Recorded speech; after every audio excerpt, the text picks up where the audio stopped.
Okay. Before I'm gonna take my camera off and hold my hand up in front of it, I have to put the teeth in. So give me a second.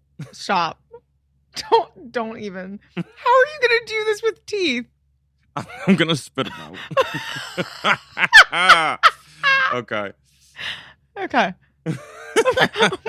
Wait, okay, I'm turning my camera on. Ew. Ew. Shall we do it on 3? Okay. You count down. I have teeth in. Okay. 3, 2, 1.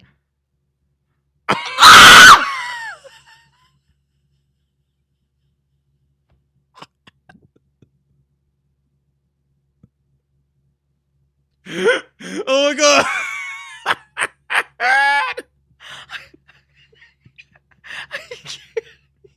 This is being gum. No.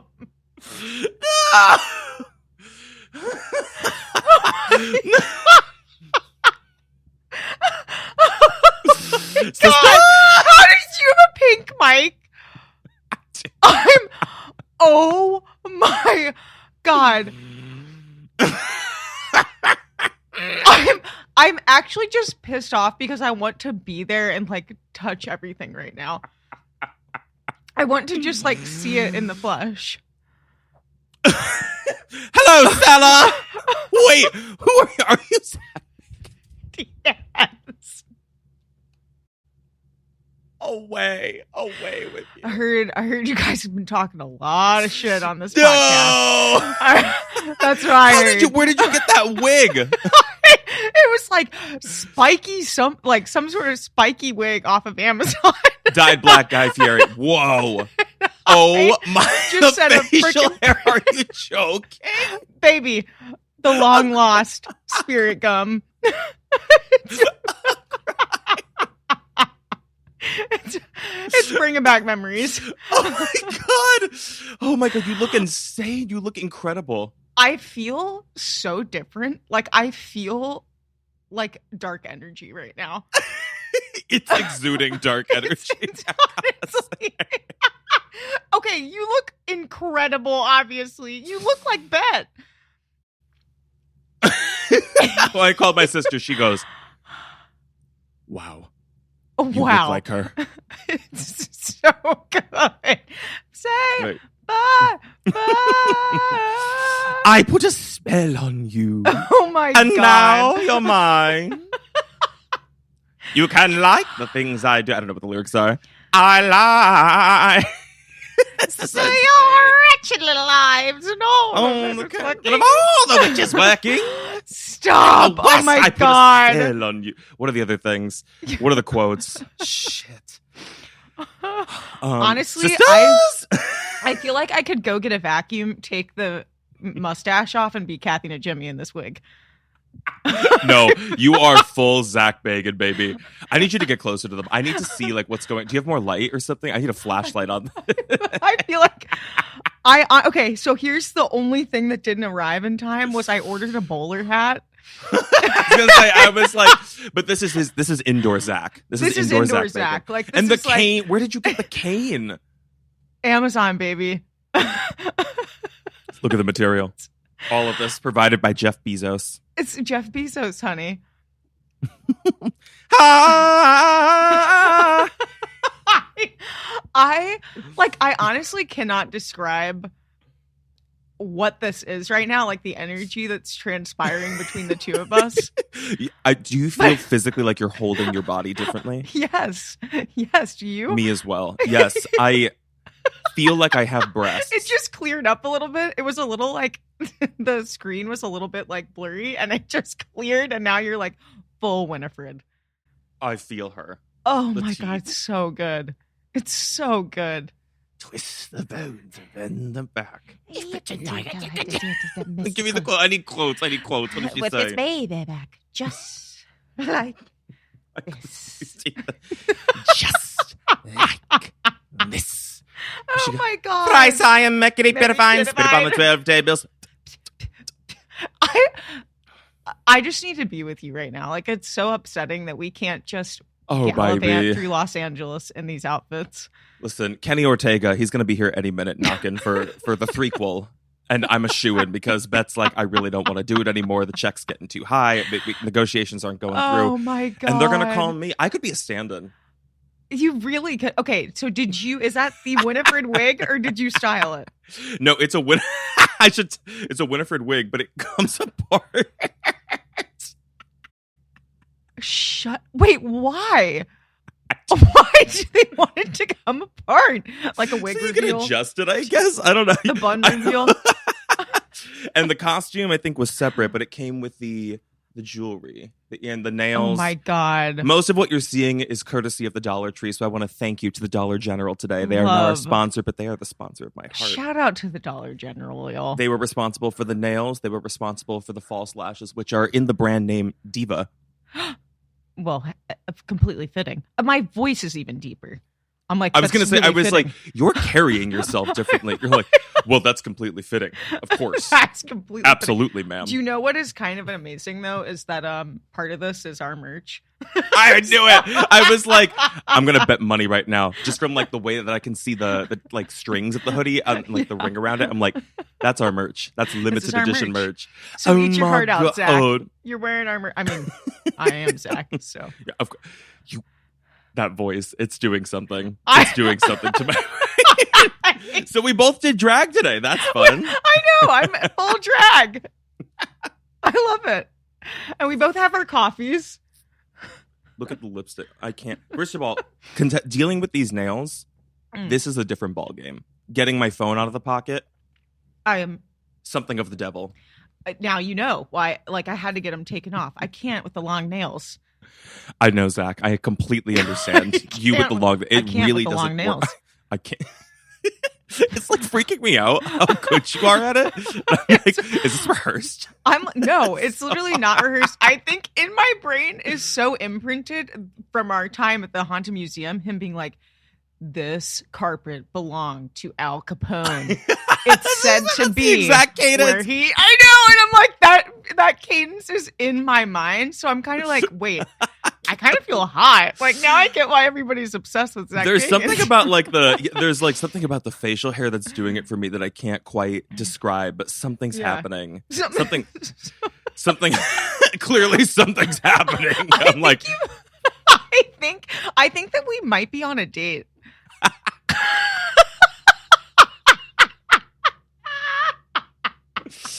oh my god, let me get this teeth back in. Hold Zach on. Bagans would 1,000% ask Winifred Sanderson to get a cup of Joe. A cup of cool thing. I can't. Oh Sisters! my god, sisters! Wait.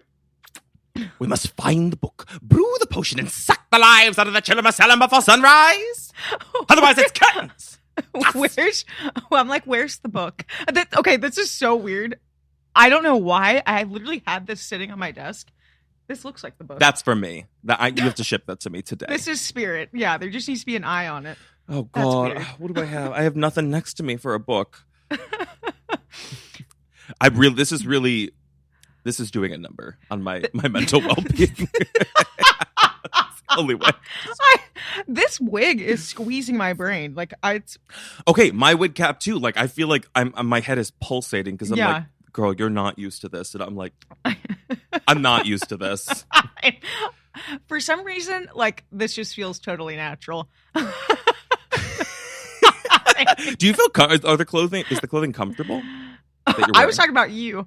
Oh, me? You feel totally natural to me.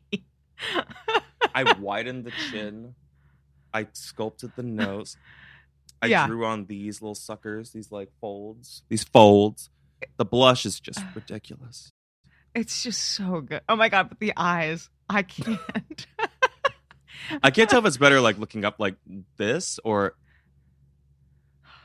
Yeah. That's a little long legs.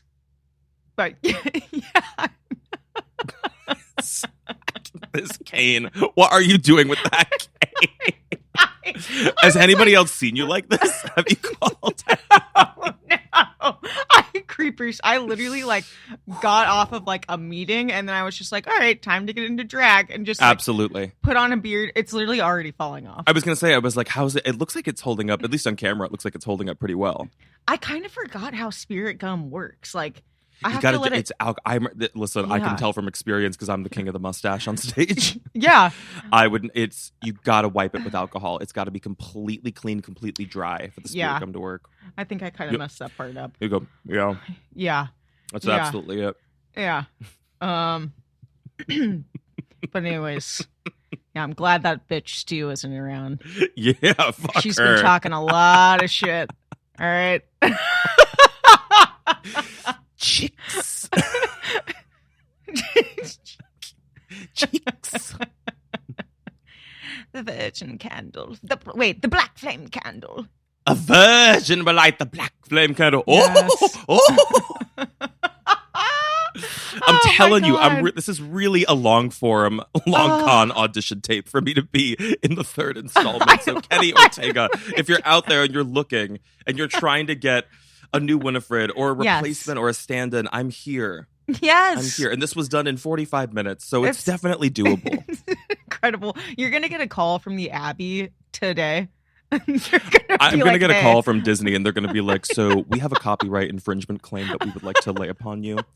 You have stolen the likeness of Winifred Sanderson without license. You were like, she doesn't have a hot pink mic. Okay, listen. Do you like that? Did you Love. respect it? Did you respect it? Do you expect it? Do you respect it, miss? Did you expect it, Miss Phil? I got the these little mic puffs in the mail the other day because I was like, I feel like if I want to have a handheld mic, I want it to have a little pizzazz. And Oh, yeah.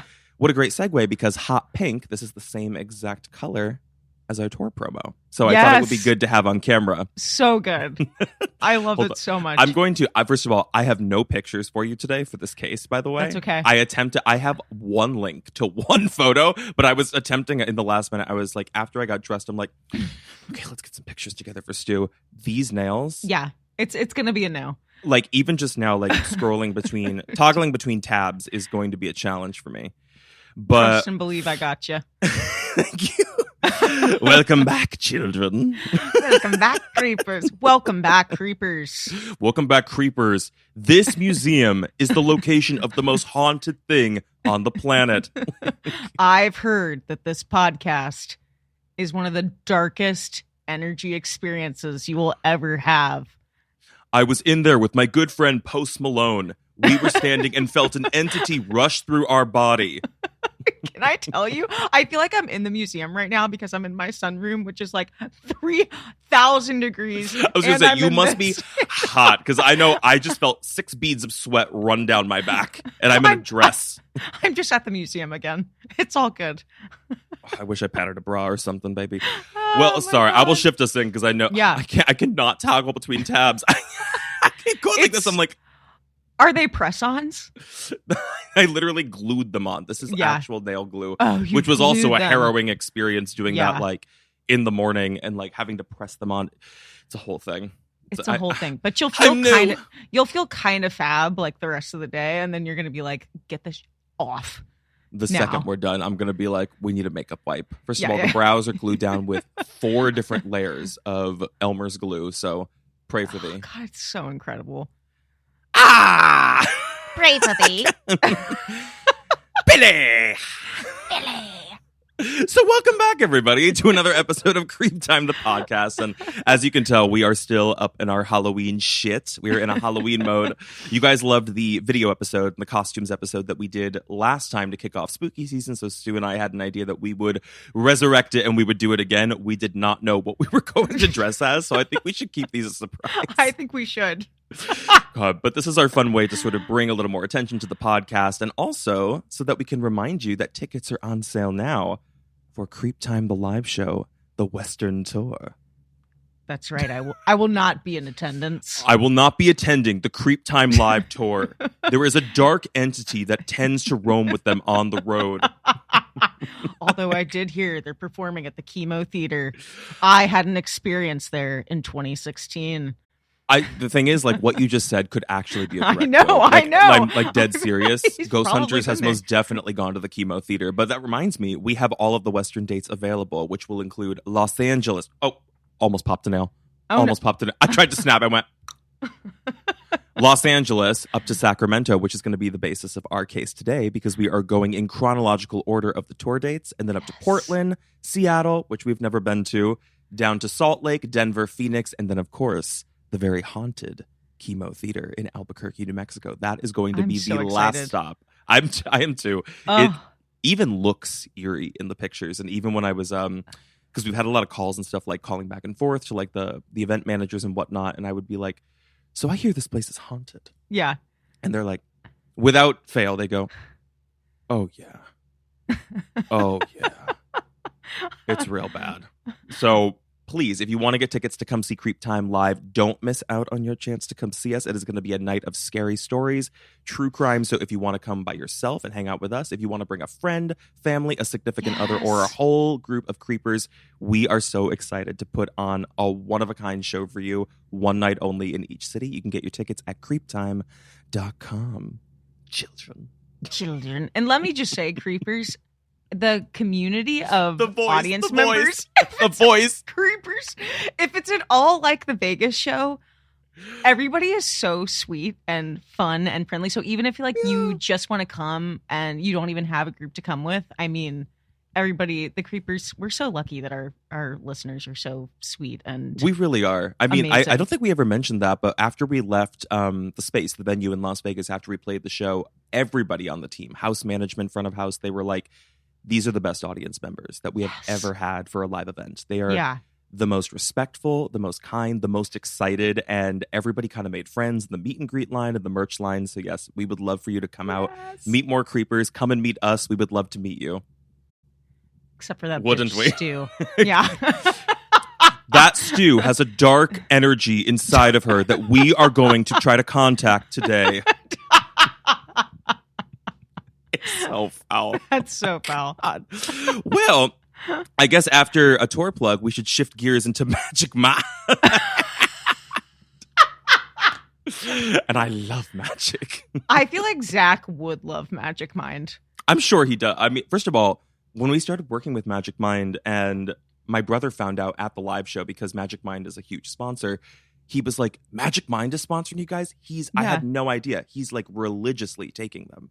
He's been doing it for months. Oh my God. Did he know about Magic Mind before we started? Oh, yeah. Oh my God. No, well, that's the thing. Like, he was like, it was full circle. He was so shocked. He was like, Magic Mind is sponsoring you? And I was like, yeah. And he was like, I've been following them forever. Yeah. You know what's funny? I actually started watching, I think it was Brooke, I forget her last name, but a pretty famous actress. And I saw her randomly pop up on my algorithm talking about how much she loves Magic Mind and like what a great flow state it puts her in. And like, she's very into like health and wellness too. But I mean, I was like, oh wow, like I'm forgetting what the heck her last name is. But anyways, Shields. Brooke Shields. It's Shields.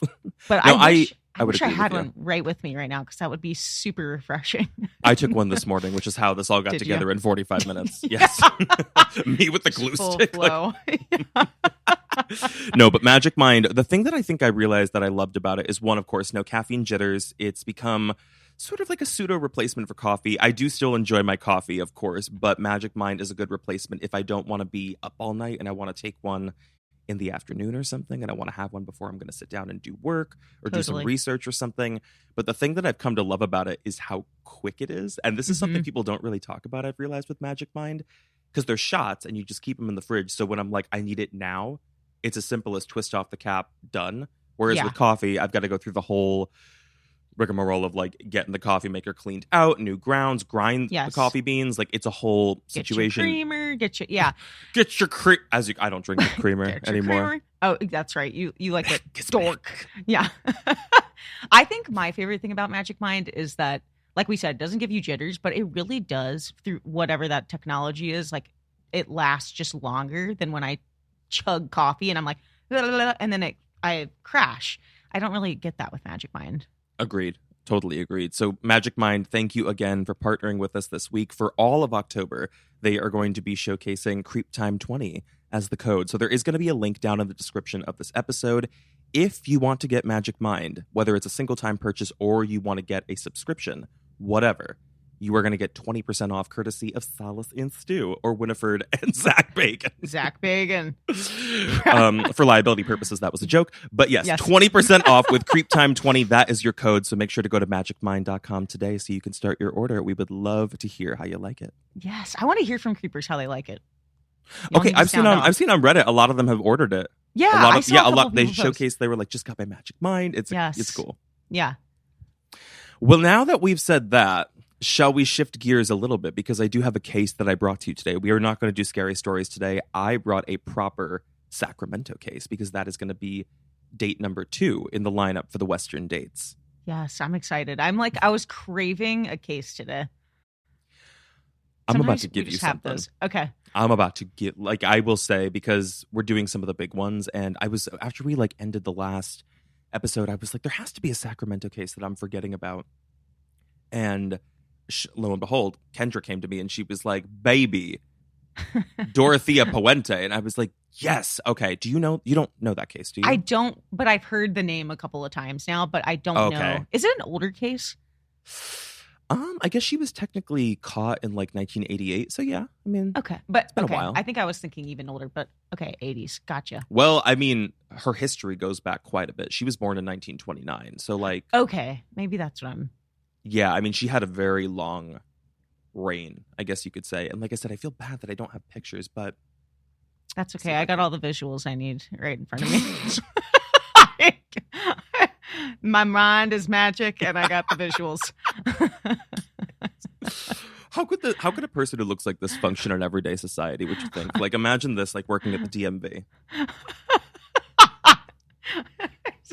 I actually can imagine that person working at the DMV. License renewal. Registration. Zach, oh my god. There's something, maybe it's because I have my own affinity for Zach Bacon, but something about the silhouette, I'm like, you look a little hot. I'm a little scared. I also think that you've made this version of me in FaceApp before. There's a lot. I've also made this version of you, by the way. Yeah, it's honestly something about this hair is making me feel like I could be like, that 2005 yeah. The ghost inside here is a very angry spirit that has been here for centuries. We are attempting to contact it today. Stu, you are the skeptic. Zach, if you ever do watch this is all an ode. This is an ode to you, buddy. Baby, if we ever have a ghost hunting show, I want you and I to go exactly like this. Yeah. You and I on the Queen, the Queen Mary in Long Beach, and we're just like, is someone in the room with us right now? Anybody? So, without further ado, if I can toggle back to my notes here, I am going to get us into this case because I was 99% sure that you did not know the story of Dorothea Puente. So I'm sort of happy that you don't, because now I can share it with you. Yeah. And you'll get to blind react. It's been a minute. I know. So let us discuss.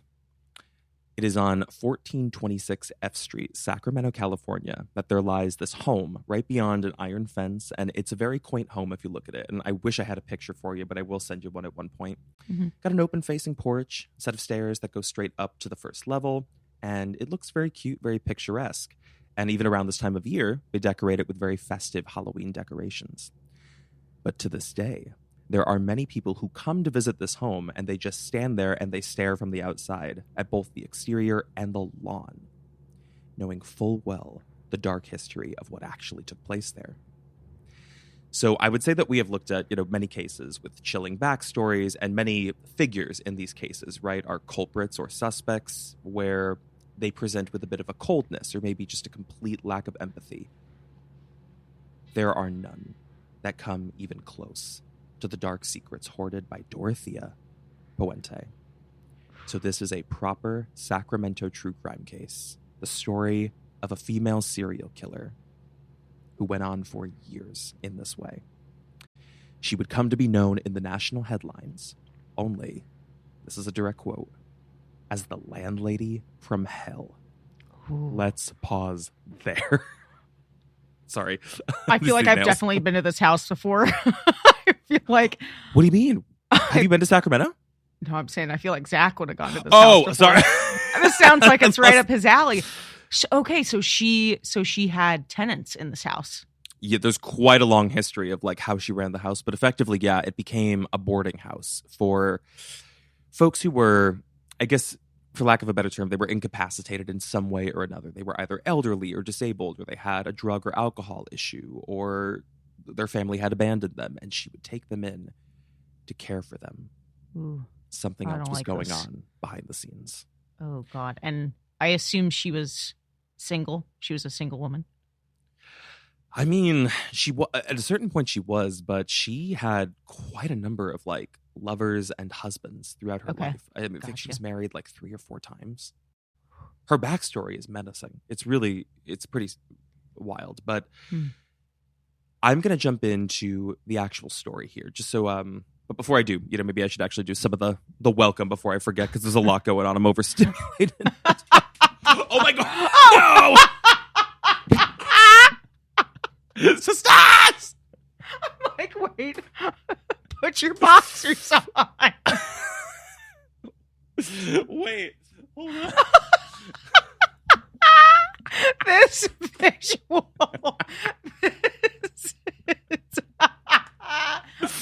Are we okay?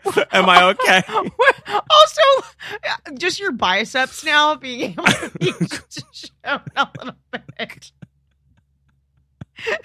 I wonder, can you see my tattoo? Oh yeah, Winifred's tattoo. Oh my God, so good. I'm sweating. Ugh. Oh right, let me get us back on track. I'm sorry. No, you're good. Well, before we're going to jump into the case, I just wanted to say to anybody who is brand new here, welcome back to CreepTime, the podcast. We are your hosts. I am Silas Dean. And I am that bitch Stu. That's that bitch Stu. You heard it here first from Zach himself. Now, we come out with new episodes every single week, and we don't want you to miss them. So if you are brand new, please make sure to stick around. You can follow or subscribe to the show. We would also appreciate if you left us a review, because that really helps the show to grow, as does word of mouth. So if you want to spread the message of Creep Time, you want to share these stories with a friend, a family member, a lover, a pet, your coworkers, you can do so. Yes. I'll take all of them.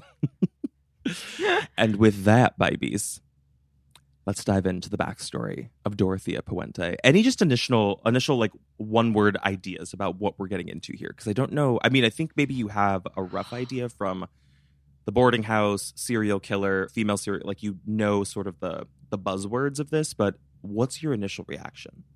And I'll try to keep it brief. The first thing I started to think of a little bit was like Madame Lalaurie. Like, which I also just covered on the Sinister. I really? Re-dove into that case, and I was like, ooh, God, that case is brutal. But I guess like a house that holds a lot of darkness is what I was thinking of. Secrets, right, totally. Yeah. Secrets within the house. Yeah. Secrets in the skeletons in the closet. Ugh. So what is her backstory? You know what? Let me get you a little picture. I'll see if I can find one of her when she's young. That might be better. I can also Google, since I don't have No. You must blonde react. Hold on. I'm just going to attempt to type with nails. Just give me 1 second. The learning curve will be quick. Okay. And creepers, if you do want to see this, I'll put this up on Reddit, I'm sure. Okay, I got one. I'm excited. Actually, it's going to come directly from Reddit. So let me just... Should I drop this in chat? Sure. Absolutely. Absolutely. I would love if you drop that in the chat. Wait, little bit of Zach trivia. I did read he was born in Washington, D.C. I don't know where he was. I wonder what his early years were like how he became so interested in being a ghost hunter or an on-camera ghost hunter. I know. A personality. But you got that picture, right? I got the pic. Okay, got it. Any initial reactions just to the photo of her? I think that's her when she's... I don't even think she's 18 in that picture. Well, she looks very happy for somebody that it sounds like is going to turn into someone potentially very sinister. Her backstory is quite something. I think I had remembered it because it's been a couple of years since I first covered this on TikTok and YouTube, and I remembered her backstory was grim. I don't think I recalled just how grim it really was. So Dorothea Puente She was born Dorothea Helen Gray on January 9th, 1929 in Redlands, California. So Redlands it's in San Bernardino County, which is in the southern region of the state. If you look at it on a map, her parents were Trudy May and Jesse James Gray. Both of them were very dysfunctional, very troubled adults. They were raging alcoholics, extremely unstable, which made for, of course, a very chaotic childhood because I think Dorothea was one among 7 other kids. I'm not sure where she fell in that lineup, if she was on the younger side or the older side, but she had quite a few siblings, and both of her parents were so unstable that they would often threaten to take their lives in front of their children. Oh. Like, this was something she grew up with from as early as she could remember. Her father consistently saying and attempting to take his life in front of his kids. Ugh. Now, eventually, she would go on to talk about this much later in her life, and she mentioned how growing up in that environment, it sort of changed her mind in a way where she felt that she had to turn off a part of her brain to be able to detach herself from her parents, because she assumed that one day she was going to lose them, specifically her father, since he was the most consistent to say, I'm going to take my life in front of you. And come 1937, she did lose her father, but not because he took his life. He would actually succumb to tuberculosis. So he's dead, and not even a year following his death, there are financial troubles, of course, that plague the family. Dorothea's mother, she is still struggling with her alcoholism. There are all these kids. She has no one to help support them, so she turns to sex work. And I believe it's around this time, all within the first year of his death, that the state steps in and all of those children are removed. She loses custody. So despite Dorothea's mother claiming that she would come back for her children, Trudy actually died that same year in a motorcycle accident, a horrific motorcycle accident. Oh my God. So Dorothea has now lost, she grew up in this tumultuous environment, 2 alcoholic parents. She lost her father to tuberculosis. Effectively the same year, mother dies in a horrific motorcycle accident. All of her and her siblings are in an orphanage now. And that orphanage was a bad situation because they were subjected to routine sexual abuse from day 1. Wow. This would all happen before she was even 9 years old. So I wanted to really, I don't want to dig too much into the backstory of this, but I wanted to set the stage of exactly what she's coming from and maybe how we can explain some of how her mind works and how she would operate when she gets out into the real world, because she doesn't stay in the orphanage for too long when she's in her teenage years. She actually gets out, I think, by the time she's 15, 16. Yeah. It's by the time she would actually turn 16, she gets married. This is 1945, and it's to a military man. His name is Fred McFowle. And despite having 2 children with him, I think in the first 2 years of their marriage, she would describe this later, she felt virtually no maternal instinct. She was completely detached from those children, so much so that one was sent away, I think under the age of 2, to go live with a relative, and the other was put up for adoption. So she also talked about this period of her life with just feeling kind of detached from everybody, and specifically detached from herself. I mean, this was her first adult experience of being out in the world on her own terms, being married, having home life, and having, I guess, the agency to really navigate that whichever way she wanted. Free reign, I guess, is the word or the phrase that I'm looking for. She had free reign to construct her life in the way she wanted, and that did not involve children. So it was the same year that Dorothea's husband found out that she had actually got rid of the children, that he divorced her. Which was somewhat uncommon for the time, because I think this was 1948, so this was not a year where divorce was commonplace. But following that divorce, Dorothea gets out of town, and then she kind of bounces around for a number of years until she remarries in 1952 to a new guy who was a merchant seaman, and his name was Axel Bren Johansson, and this is up in San Fran, up in the Bay Area. But the reason I want to call attention to this point in her life, 1952, in this marriage, new city, new man, new circumstances, is that Dorothea changed her personality. She completely changed her identity. Whoa. Because she had this transitional period. And I think this is, from my research, this is one of the earliest documented instances where Dorothea realizes that she can be whoever she wants to be. And it would continue as a long con of her constantly acting as a chameleon. She constantly adapts, and when things get tough or someone leaves her, she changes everything. Everything. So when I'm talking about what she changed, she had actually met this man and introduced herself to him under the name Tia Niarda, a Muslim woman of Egyptian and Israeli descent, and she had fabricated an entire backstory about her life. Whoa. Textbook pathological liar. Well, would you consider at this point she had like a psychological sort of break, or she knows she's actively choosing to take on a new personality?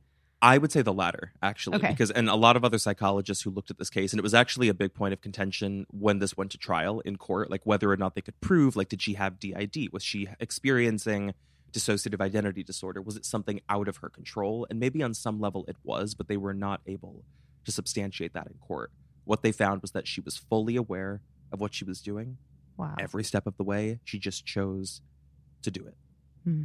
So she had introduced herself to this man under this new personality. And like I said, this is the earliest record that I have of these chameleon tendencies. And all of the psychologists who looked at this later on, they conceded to the same thing I just said. They don't think it might have been DID. She just reads much more as a woman who they actually think she might have been an actual like textbook pathological liar. At least that's what she was diagnosed as when she was in hospital. Mm. So through the 50s, the marriage was pretty rocky and very distant, and he was traveling quite a bit. And while he was traveling, she was doing whatever she pleased back home. She was seeing other men, sleeping with other men. She was gambling away a lot of their joint money, their family money. And I think it's actually by the 1960s that she was caught because she had started her own business. The thing that you'll learn about her is not only is she kind of a chameleon in this way, but she's kind of, it feels wrong to say an entrepreneur, but she has a drive to like start and run businesses, which is interesting. That is, She started a bookkeeping business, but it was not a real bookkeeping business. It was a front because what she was running was a backroom brothel, and she was successful in it, very successful. And this got uncovered in the early 1960s. They found that she was running this illegal brothel with all these girls. How she accumulated them happened through the years, right? Through a decade. And when she's caught, she faces prison time for this. And then I think it was in the early 1960s after this got uncovered. Yeah, 61, when she's like first released from her jail time for running the brothel, that her husband is like, you were unwell. We have to commit you somewhere. So she ends up going to the DeWitt State Hospital, which is where I found the records where they were saying, multiple doctors were saying, she is a textbook pathological liar and potentially has an unstable personality. That was what was on paper. Now, she is released from the hospital, and the marriage would actually last, surprisingly, until 1966, until yet another man leaves Dorothea. This guy who put her in the hospital, he leaves her. And he says, I want to break clean from you. The whole thing starts again. She changes her identity completely. So she then becomes Sharon Johansson. New woman, new town. And this woman is completely different. She is a devout Christian, a leader in their local church with a reputation as clean as can be. And she is known locally by her neighborhood as a caregiver, a provider, and she even opens a home intended to provide housing for young women, a sanctuary for poverty-stricken women, free of charge. So let's just pause there, because we've got a lot going on with this woman and just the setup of what's happening here. We haven't even gotten into the case. Yeah, my first thought is that she's only ever known chaos, and it seems like she just kind of continuously creates it for herself. She doesn't really know how to function without it. Yeah. You know, and it's odd. I feel that you keep mentioning that groups of women are getting involved with her, and I don't know what that's about, but I just want to call attention to it because it almost feels like she's punishing like groups of women, or if those are going to be like her victims. I'm just curious if that's where that's going to go. No, I mean, that's a good point, I would say. And I think her working with women through the brothel and through opening up this sanctuary, that was definitely prevalent in the earlier part of her life. And I don't really know exactly what that was about. I mean, she had a troubled relationship with both of her parents. So who's to say like whether one could have affected her more than the other. I think both deaths of her parents were tragic. Her mother's was very tragic. Very tragic. Okay. So Dorothea, in the mix of all of this, she has another reinvention, right? And she's become this Christian woman, this devout Christian woman. She marries yet another man. She's very good at like locking down people in her life, you'll notice. Like she's there's she a sounds word like a for master manipulator. she Sort really of. is. Yeah, she is. I mean, she's like very good at, I guess, a con. She's like conning her way into relationships with people, but it's usually to her benefit, whether it's financial support or it's like housing or it's getaway. Like it's always something to benefit her at the end of the day. So this is the man that she marries. His name is Roberto Jose Puente, which is where she got the last name Puente. And she would most commonly be known as Dorothea Puente in the headlines. But this marriage did not last either. So they're not even 2 years into the marriage when I think the couple separate, and Dorothea had threatened this man. I think the separations had to come on her terms, or she had to be willing to part. And if you'll notice, her previous marriages, they had lasted just a little bit longer than this. This was about 16 months. And when he was saying, I'm going to leave you, she threatened him with the whole horde of like legal trouble. She was like, I'm going to report you to the police for domestic abuse. I'm going to put that in the divorce file. I'm going to get a restraining order against you. Like she's like basically trying to ruin the man and get him listed as a sex offender. And he gets spooked and he actually flees town and goes down to Mexico. The reason this is important in the story is because this would be the first time in a minute that she has been left in this home by herself to her own devices. She really has no partner to kind of check her in any way, and she can lean into the chaos that you were talking about, creating the chaos in her life. Unsupervised, unmonitored. So this was yet another transformative experience. Because again, every time someone leaves, she has to change. She began to reframe her image a bit more, and she was leaning into that trope even further of the devout Christian and making sure that the community saw her as that caregiver, the local matriarch who does good deeds. She went so far as to show up in like local places, like local bars, to make sure and like strike up conversations with locals about her work to paint the picture so that like, oh, I met Dorothea Puente at like, I think it was called the Mirage or like the Mirror or something, the bar they would go to. She's like, I met Dorothea Puente. Yeah, she's a great woman. She's got that house that's open for women who are poverty stricken, that she's like housing them free of charge. Like people knew her as a good person. She was like creating credibility for herself, I guess. And she was pretty damn good at it, I gotta say. But I think this is good that you have the picture you have, because the next photo that I am going to send you is going to illustrate the next iteration of her transformation. So what she had done in this period was that she had originally opened up that tenant house for just women, right? She reframes it because this is a new era on F Street. Sorry. What else does she say? She goes, all right, good. Open up your mouth.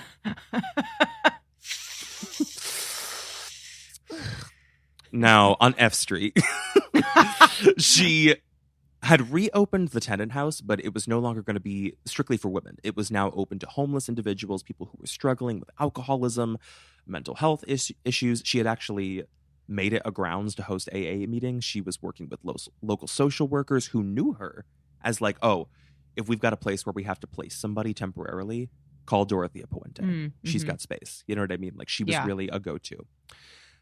1426 F Street, although it was known locally as the Sanctuary, something much darker in nature was going on behind the scenes. And this is only the first iteration of it.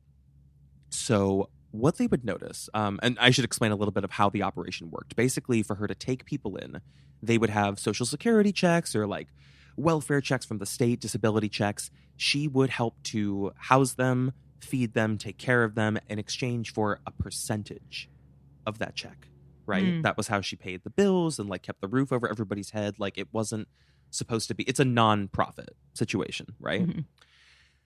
But something strange was going on because she was seemingly taking on more and more tenants, and then tenants would come, tenants would go, but she was, oddly enough, appearing to get wealthier over time.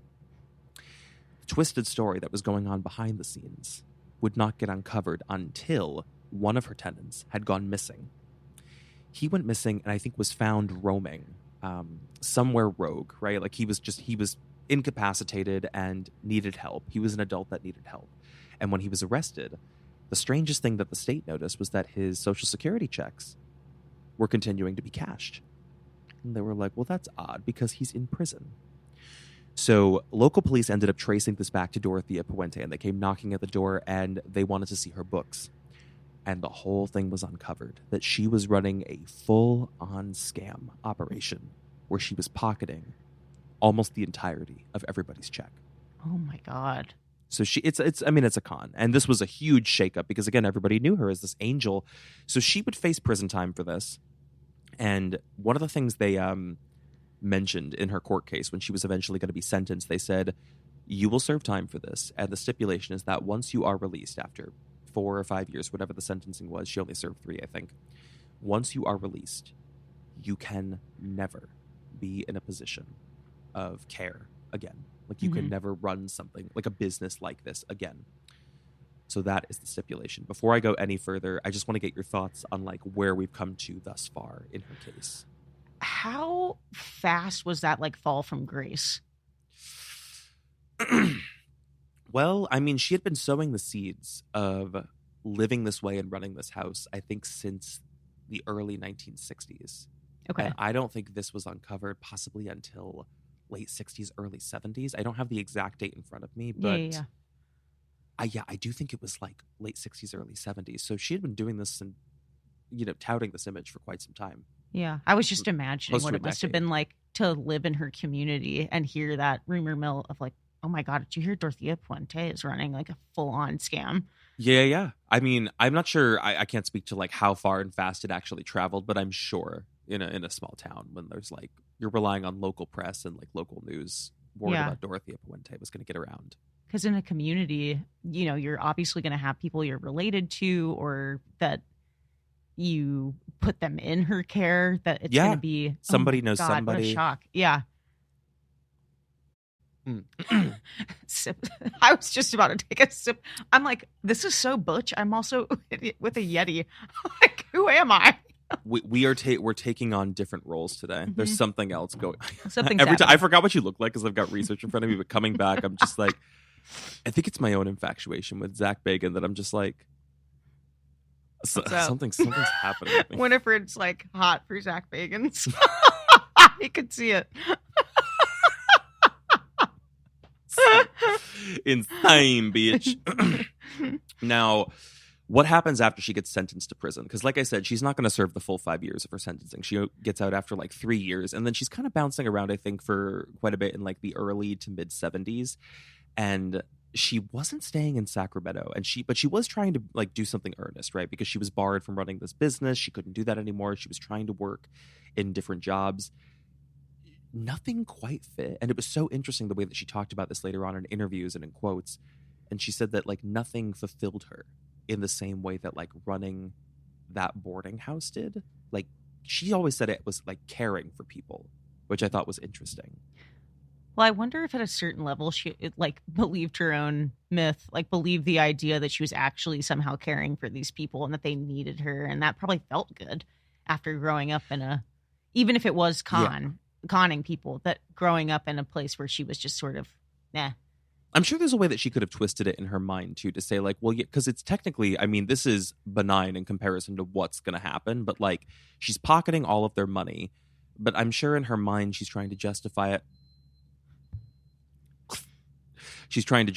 And she's like, I deserve to be paid this because I provide their food, I wash them, I clothe them, I keep the lights on, like I handle everything of caring for these adults. And they don't need that money. Like I'm trying to like play devil's advocate and put my mind in hers to figure out what she was really thinking about. But again, she's traveling through the 70s trying to work other jobs. Nothing quite scratches the itch like that time on F Street. So she returns. And years had passed at this point. People had kind of forgotten about, Dorothea Puente because she wasn't going under Dorothea Puente at this time. She still had like an alias she was under. So I believe she has another transitional period when she comes back. She returns to F Street with the intention of opening up a boarding house yet again, doing the exact same thing, but just doing it a little more covertly. Mm-hmm. But she has to look the part. She returned and she began dressing in very baggy, very modest clothes because her last iteration of her personality was that of a devout Christian, but, you know, someone who looked like a normal, like, goodly woman her age in, like, the 1960s. She stopped wearing makeup. She wore big, thick-framed glasses, round glasses, and she completely changed her hair. And I am going to send you a picture. Let me see if I've got one. Hold on. Yeah. Oh, I'm interested to see this because I was thinking in my mind with each of these sort of iterations of her, if she changed her look at all. She did. Absolutely, she did. Let's see. Oh, this beard. Baby, this beard. I'm like... Here, I'm sending you a link now. Okay. I want you to open that and just let me know how old you think that woman is.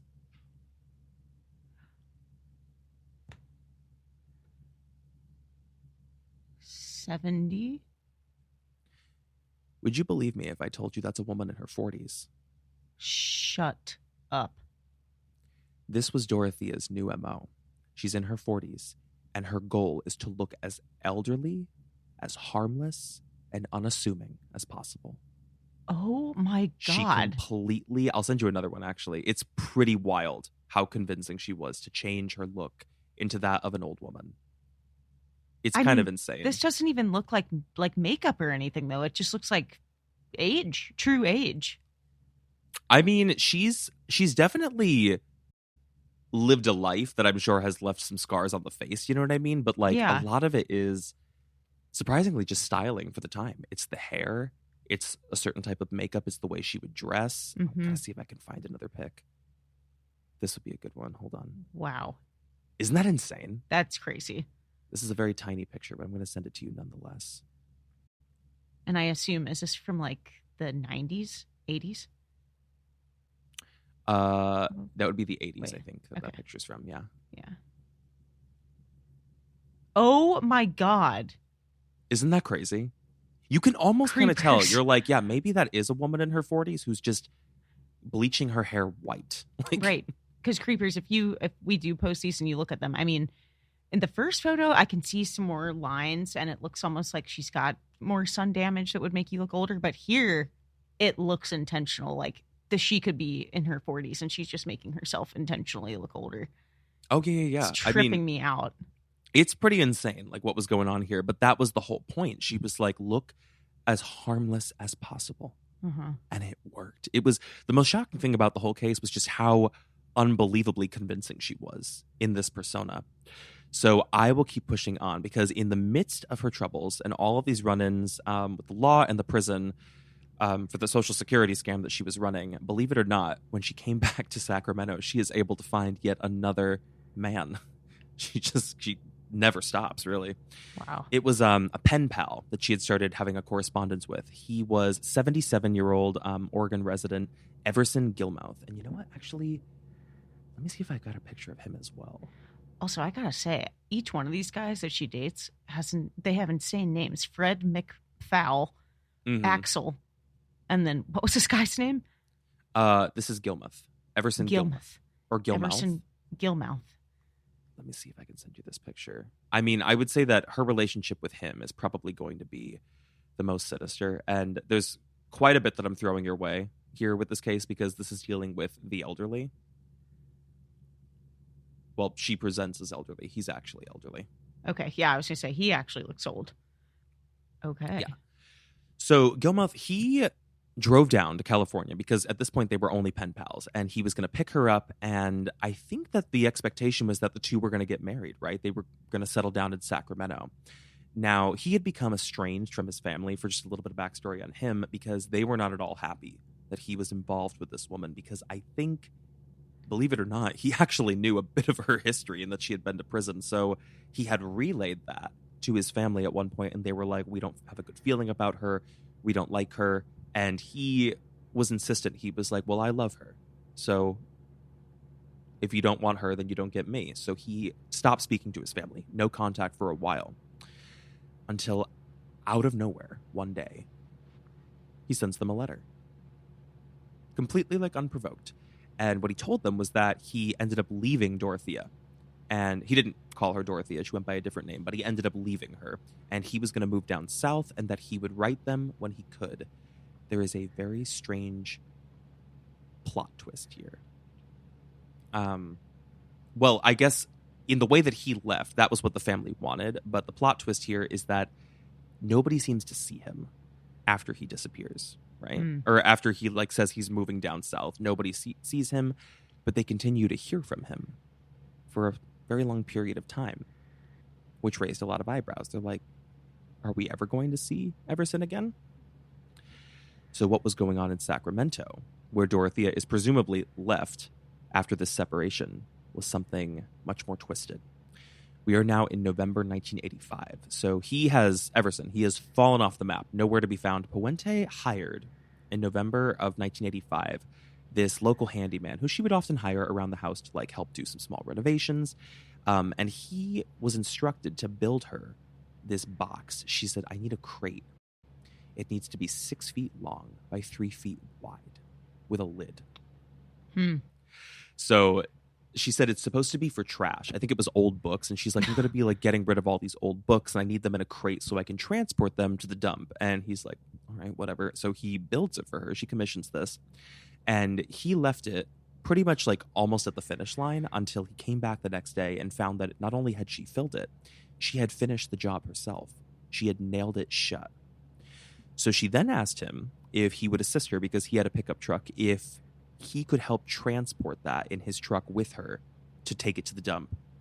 So that's what they do, this big heavy box, presumably filled with books, on this pickup truck, and they're driving it down when actually they pass the Garden Highway. They're on the Garden Highway, and it passes the Sutter County River, I believe, which is the Sacramento River in Sutter County. And she says, wait, can we stop here? I don't want to have to pay to dump this. Can I just dump it in the river? And again, this guy goes, okay. How does he not raise eyebrows? Oh my God. The way that she was described, you would see this even when like police catch on to her. She is so visually unassuming as doing something nefarious that they're like, there's no way. She just must be like an eccentric little old lady because she looks like she's 80 years old. So he helps her drop this crate full of books into the river, and then they speed off. 2 months later, this is on New Year's Day, 1986, there is a fisherman who saw something floating in the water at a distance that looked like a floating coffin. So they drive down the Garden Highway, and they basically get up to the box, and they're like overwhelmed with the smell. It is unmistakable. Instantly call 911, and police discover the rotting remains of a man inside that box, so farly decomposed he could not be identified. It would actually be another 3 years before this is connected to Everson's body. Because, again, nobody suspected that he was dead or even missing because, one, he was still cashing his Social Security checks and he was still writing his family. She is all sorts of insane. It's wild, the ruse that she is cooking up here. But the thing is that he would not be the first or the last. There is something dark that is happening. And this is more than just like peeking behind the curtain. The whole curtain is about to get ripped down when we reach 1988 and something surfaces on F Street. Are you ready for this? I'm ready. I should ask you, any thoughts before we're going to get into the final movement of Dorothea's case? I guess I'm just wondering her, and maybe I just forgot, but the motivation behind killing him. It's kind of murky. That's like the strangest thing, like towards the end. It's actually kind of murky. And a lot of people argue about this. You know, a lot of people say it was mostly driven by money because, of course, she's cashing in their Social Security checks and she's just trying to accumulate that as if she's like doing it as a business. Some people say it was a mercy kill for some people because a lot of the people that she took in were incapacitated or very elderly. And we'll get into a little bit of the method of the kill and I'll get your opinions on this. But my POV is that she was emotionally detached, completely emotionally detached to be able to do this. And it was mostly motivated by money and independence, her wanting to be independent, I think. So where do we arrive? We are now in November of 1988, and police come knocking at Dorothea's door, right on F Street. And I think they came because it was reported that one of her tenants, who was previously in her care, has been reported missing by their family. And police come in, and they're just, sort of casually questioning her and, looking around. And they ask to take a look at her office. And while they're poking around the house, one of them goes out to the backyard. Nothing really seems out of the ordinary until this officer looks over and he sees the corner garden. And it looks a little funny because there's all this fresh soil and a lot of it. So he goes over because the soil is kind of scattered and disturbed, and he just kind of starts kicking around the dirt. And upon closer inspection, he has reason to believe there is a body buried in her garden. Oh my God. So upon this suspicion, the full unit is called. They come in to excavate the ground, look in the garden, and potentially look to see if there was in fact a body buried, presumably of the missing tenant that they're very suspicious about. And they're not even assuming that Dorothea could be the one who did it. They're like, do you work with people? Do you have other men or people that come in to assist you? Things like that. They're assuming it could be someone else. While they are digging up that garden, they uncover the rotting remains of 7 different bodies. 7? 7 people buried in her garden by none other than Dorothea herself. How did this little tiny person do? Oh my God. Wow. That's the whole point. The image is deceptive. She's a 40-year-old woman. It's insane what's going on here. So technically she's not 40 at this point, but they could not make sense of what they were finding, right? This was a monumental discovery in Sacramento, and they couldn't understand how this little withered old lady on F Street could be running a murder house, and she's hiding all of these corpses in her backyard. So police, when they take her in, because they have to question her to be who did you have around, still assuming it's somebody else, they are in such disbelief and found it so hard to believe that she was the one responsible that during her questioning, her initial intake, and it's on camera, she asks, can I get up and get a cup of coffee? And they're like, yeah, of course, no problem. Meaning, can I run out across the street and get a cup of coffee? They allow her to do this. She gets the hell out of town. No Books way. it, flees to Los Angeles to once again start a new life. Oh my God. The con is not over. This was crazy. So she's on the run, basically. She got in a car, fled town, gets to LA, start over, new name, new look, start a new life, do it quick. She changed her name yet again. She is now Donna Johansson.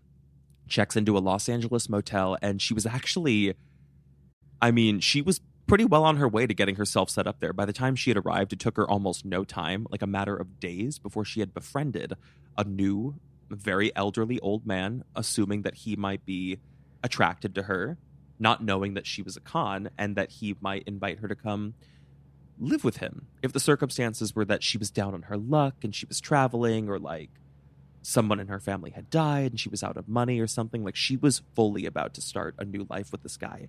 The fatal flaw here is that this was national news at this point.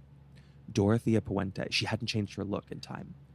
Her picture was being run on the news, and this elderly man saw it on the news, and he was like, that's Donna in my house. So she is reported to police. They come knocking.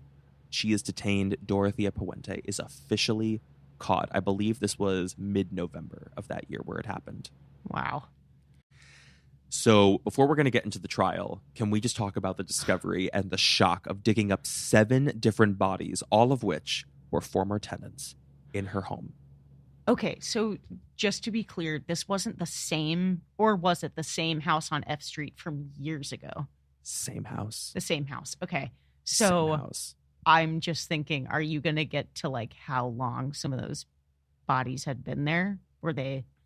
There's a few different, some of them, it's difficult to tell. And actually, she's not even found in the trial culpable for the majority of the bodies, even though it's assumed. Yeah. Dorothea. It's just the statute of limitations ran out, or there was insufficient evidence because so much time had passed, but she had been doing this for years. That is so wild. And isn't that insane? Insane. And then when she goes to LA, I'm assuming it's only a couple. Is it even a month before she gets caught? I couldn't. Oh, not even a month. No, not I even think maybe. A month. In fact, I'm trying to remember off the top of my head. I wish I had the dates in front of me, but I think officially, maybe I have the November date when the police come knocking. No, I don't. It was just November 1988, but I think it was November 7th, if I'm remembering. And she's caught by, I think, the 14th. It's a week. I just couldn't imagine what was running through her mind of the time was ticking, and she better change her identity, which it sounds like she just didn't figure it out in time. But it was interesting. shocked. She went to Los Angeles. It was like such a densely populated place where there are so many people. I think she underestimated the weight of the crime and just how far and fast the news would travel. And that was maybe what she didn't think through. I'm absolutely baffled at how quickly this person manipulates older men. Oh, it's just insane. I mean, that needs to be studied alone. That's insane how quickly she became a leech to people. Truly. And the thing is, like, it's not even like, I guess like a lot of people, they'll pigeonhole like women or con women like this. And they'll say like, well, women use their looks to con men. That was not what was going on here. She was a true like conversational master to like manipulate circumstances and weasel her way into their life and make them feel like they needed to be around her. Yes. Fascinating. Yeah. I wonder if she would tell them, I'll take care of you, or I'll give them, like, offer them something. You know? Very interesting. Yeah, I don't know. I really don't know what it is. I mean, we're going to get to a bit of the trial, and I have some quotes from her, because the thing that gets missed in all of this, or I guess like some of the lengthier interviews with Dorothea and how she feels about what she did, what her real motive was, why she was doing this for so long. But following a full investigation, because people are fascinated with this story and just trying to figure out, one, how she did it, and two, how she got away with it for so long. Her mode of operation in running this tenant home is that she would deliberately take in the very old, the very sick, those who are incapacitated, and maybe those who didn't quite know what was going on around them, didn't have that kind of awareness. It's believed that in the midst of their stay, Dorothea would murder them in their sleep using sleeping pills, or she would sometimes suffocate them in their beds if they were weak enough that she could do it herself. From there, she would either dig the plots herself in her own backyard, or she would pay ex-cons that she had connections to, because don't forget, she spent time in prison multiple times over. She would have ex-cons come and dig holes in her backyard, but it's unclear whether or not they actually ever saw the bodies or knew what they were digging those holes for. It's believed that she was the one who dragged those bodies one by one into the plots and then kicked all the dirt in to hide them away. No one suspected their deaths ever, because these people were never reported missing, because their social security checks continued to cash year over year, and their families continued to receive letters. I wonder how much money she ended up making, like in her heyday, how much she was sitting on. I mean, Social Security, it's not a lot, to be honest, but when you're talking about like 7 the social people. I'm talking about like the Social Security checks of like, I think in total she had 9 victims, actually. Wow. 9. She's a proper serial killer. Yeah. 9 victims.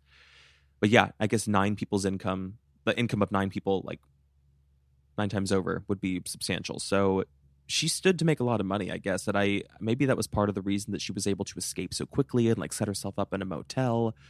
I think the fatal flaw was just that she had gone to a very densely populated place. But to get back on track here, we now know that she was drugging these people or strangling them. She was burying the bodies herself. Nobody suspected those deaths because she was writing the letters to the families to keep everybody at bay.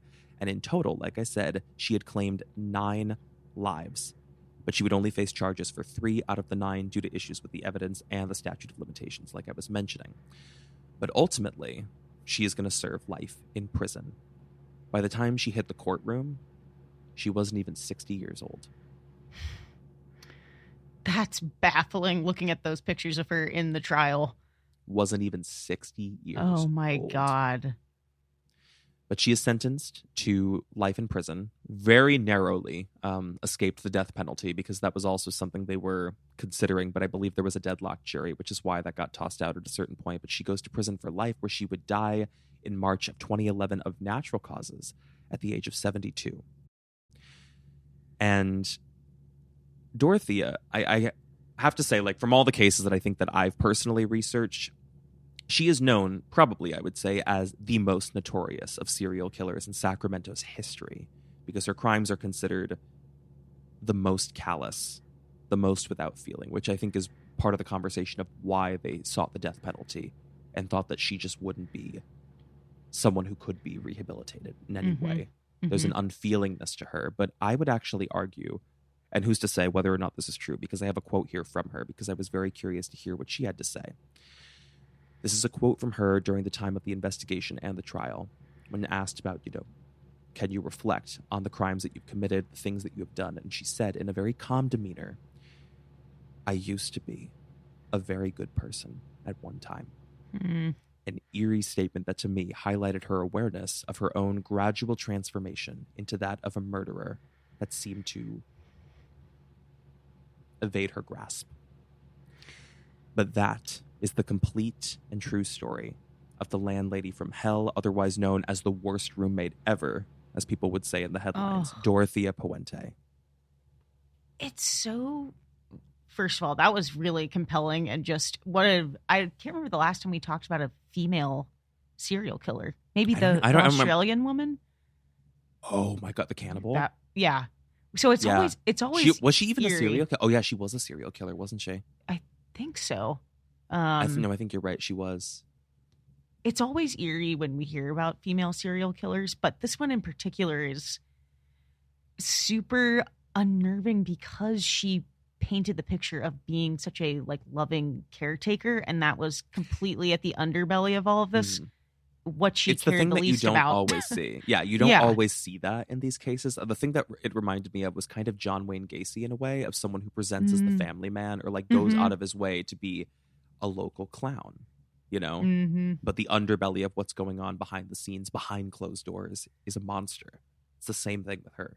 I also it really breaks my heart when I hear people talk about, well, not breaks my heart in the way that I feel for her in any way, but I think about the Night Stalker said something very similar when, at the end of his trial, where he just said something about goodness and evil. And it's just a really strange thing to think about at one point. And I don't know if it was like this, but at some point they said to themselves, okay, I'm not good. And I'm choosing not to be good. I'm an evil person. My soul is evil, and I don't really care to rehabilitate it. I wondered if I agree with you. I wondered if at a point she really believed that she was doing something goodly with the intent to open up that home for women. Because there were people undoubtedly that I'm not trying to diminish at all what she did at all, but there were people that she did help in the process of her life. But it's difficult to say whether or not that was a part of the act and sort of walking the walk, or if it was leading up to something that was a little more monstrous or evil. It's tricky to say. I really don't know. Yeah. It isn't the same thing, obviously, but it's almost like Munchausen's, where it's the person that's doing it to the person almost feels like they're helping them in some way, but they know they're not. They know they're making them worse off. Well, that's the big question of whether or not Dorothea was truly sick to the point where she couldn't discern whether or not am I killing these people out of mercy because they're incapacitated adults and then I'm just discarding bodies and paying myself what I'm due? Or was it something on some level for her to do it repeatedly? She must have gotten something out of it. Yeah. Some kind of a thrill, like that serial killer thrill that they talk about. I don't know. Sounds like we're going to F Street. Well, that's the thing. The couple who lives there now, I mean, they're fully aware of, the dark history there, and they actually open it up quite a bit to the public. They've done news segments around Halloween. They decorate the place because they know that it's got some dark history to it. They actually have a QR code permanently outside of their home that people who walk by can scan to get the full story on Dorothea Puente. It is infamous in Sacramento. So do I. So if we could take a little reprieve. I was going to say a little reprieve. Come to Vegas. I got the same type of situation at my house. Wait, now I can put the teeth back in. First of all, they're coated in this cheap-ass lipstick. The teeth. Oh, my God. Do her teeth, she gets rid of them at some point in the movie, right? Like when she becomes more beautiful, they suddenly go away. I thought she always had them. I think at some point. Oh, no, maybe you're right. Yeah, you're right. I really do look like Suck the lives and... You really do. It's so good. I just want to be there so we can get in your car and drive around.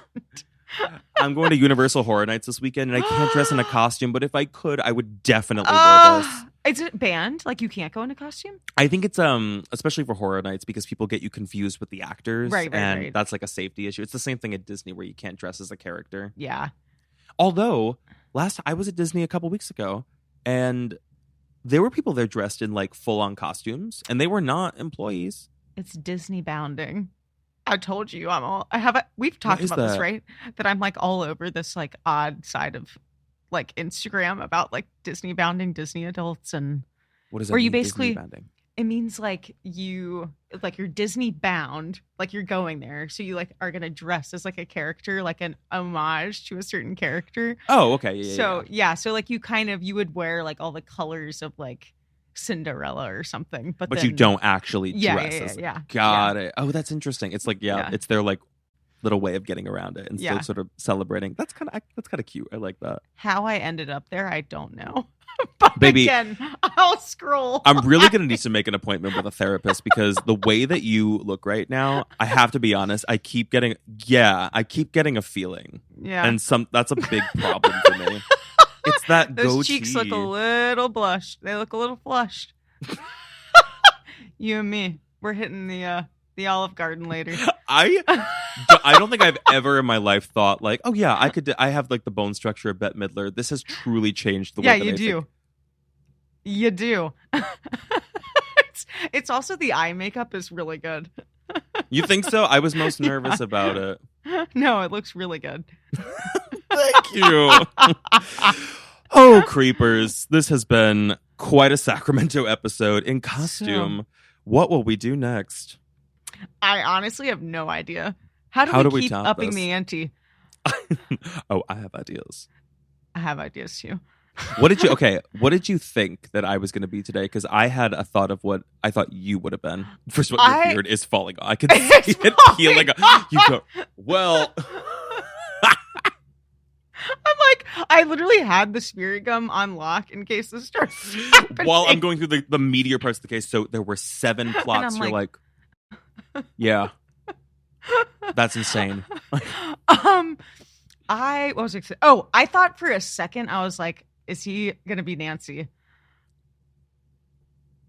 Because remember last Halloween, we had like made those mock-ups of the spirit wigs. Oh, God. I know. I have an idea, and I don't want to tell you because don't tell me.